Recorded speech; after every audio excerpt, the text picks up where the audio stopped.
اللہ تعالیٰ کے انعام یافتہ انبیاء، صدیقین، شہداء اور صالحین ہیں۔ تم دیکھو گے کہ فرشتے عرش کے گرد حلقہ بنائے ہوئے اپنے رب کی حمد اور تسبیح کر رہے ہوں گے، اور لوگوں کے درمیان ٹھیک ٹھیک حق کے ساتھ فیصلہ کر دیا جائے گا، اور پکار دیا جائے گا کہ حمد ہے اللہ رب العالمین کے لیے۔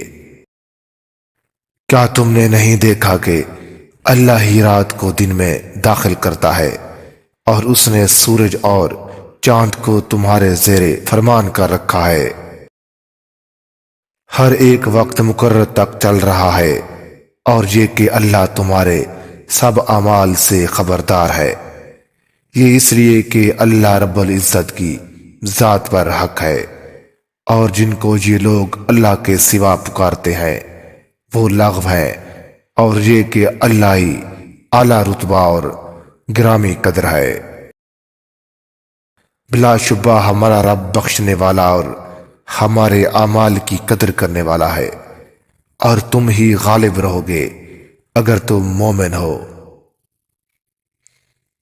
ساری تعریف اللہ تعالیٰ کے لیے ہے، قسم قلم کی اور جو کچھ وہ لکھتا ہے، اور جو اللہ تعالیٰ آسمان اور زمین کا نور ہے، اور بادل میں جو آسمان اور زمین کے درمیان معلق رہتا ہے، عقل والوں کے لیے نشانیاں ہیں، اور رات اور دن کے ایک دوسرے کے پیچھے آنے میں عقل والوں کے لیے نشانیاں ہیں۔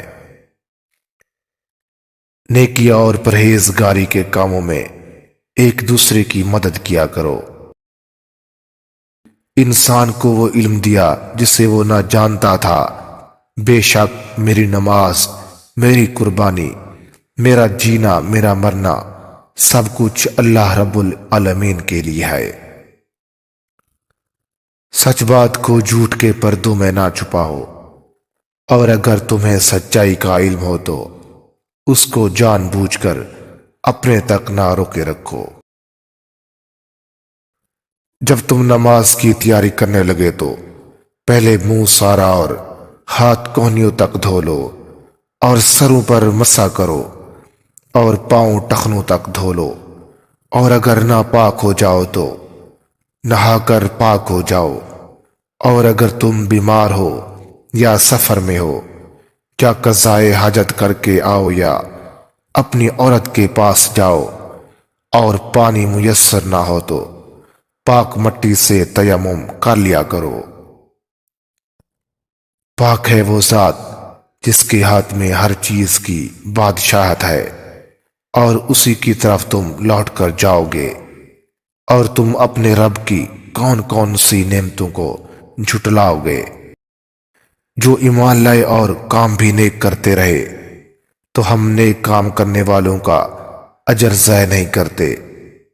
ایسے لوگوں کے لیے ہمیشہ رہنے کے لیے باغ ہیں جن میں ان کے محلوں کے نیچے نہریں بہہ رہی ہیں، ان کو وہاں سونے کے کنگن پہنائے جائیں گے، اور وہ باریک دیبا اور طلس کے سبز کپڑے پہنا کریں گے، اور تختوں پر تکیے لگا کر بیٹھا کریں گے۔ کیا خوب بدلہ اور کیا خوب آرام گاہ ہے۔ تو تقوی کو اپنے دل کا ستون اور اپنی آنکھوں کی بینائی بنا لے۔ قیامت کے دن درستگی اور پاکیزگی کی کنجی اور ذخیرہ تقوی ہے۔ یہی تقوی غلامی کی ہر قید و بند سے آزادی ہے، ہر بدبختی سے نجات رہائی ہے۔ تقوی سے انسان اپنے مقصد کو حاصل کر لیتا ہے، دشمن کے شر سے محفوظ رہتا ہے۔ آخرت کا بہترین توشہ تقوی ہے، اور پرہیزگاری ہے جو کچھ خدا نے حکم دیا ہے اس کی تعمیل کرنے، اور جن کاموں کو خدائے برتر نے منع فرمایا ہے اس سے باز رہنے کا نام تقوی ہے۔ رسول اللہ صلی اللہ علیہ وسلم نے ارشاد فرمایا، ایک آدمی میدان میں کہیں جا رہا تھا کہ اچانک اس نے گہرے ہوئے بادلوں میں کسی کو یہ کہتے سنا، اے بادل، فلاں شخص کے باغ کو جا کر سیراب کر۔ تو وہ بادل ایک طرف کو گیا اور ایک سیاہ مٹی والی پہاڑی زمین میں اس بادل نے اپنا سارا پانی انڈیل دیا۔ وہاں ایک نالا تھا، اس نے سارا پانی اپنے اندر سمیٹ لیا اور بہہ نکلا۔ یہ مسافر پانی کے ساتھ ساتھ چلتا گیا۔ آگے چل کر دیکھتا ہے کہ ایک آدمی اپنے باغ میں کھڑا ہے اور بیلچے سے پانی کا رخ موڑ رہا ہے تاکہ اپنے باغ کے درختوں کو پانی دے سکے۔ تو باغ والے سے اس مسافر نے پوچھا، اے اللہ کے بندے، تیرا نام کیا ہے؟ اس نے وہی نام بتایا جو اس نے بادلوں میں غیبی آواز سے سنا تھا۔ باغ والے نے اس سے پوچھا، تم نے مجھ سے میرا نام کیوں پوچھا ہے؟ مسافر نے کہا، میں نے بادل سے یہ آواز سنی تھی کہ جا فلاں شخص کے باغ کو سیراب کر دے۔ تو بتاؤ تم اپنے باغ میں کون سا ایسا عمل کرتے ہو جس کی وجہ سے خدا کی یہ رحمت تم پر ہوئی؟ باغ والے نے کہا، جب تم یہ بات پوچھ بیٹھے ہو اور معاملے سے واقف ہو گئے ہو تو میں بتا دیتا ہوں۔ اس باغ سے مجھے کچھ حاصل ہوتا ہے، میں اس کے 3 حصے کرتا ہوں۔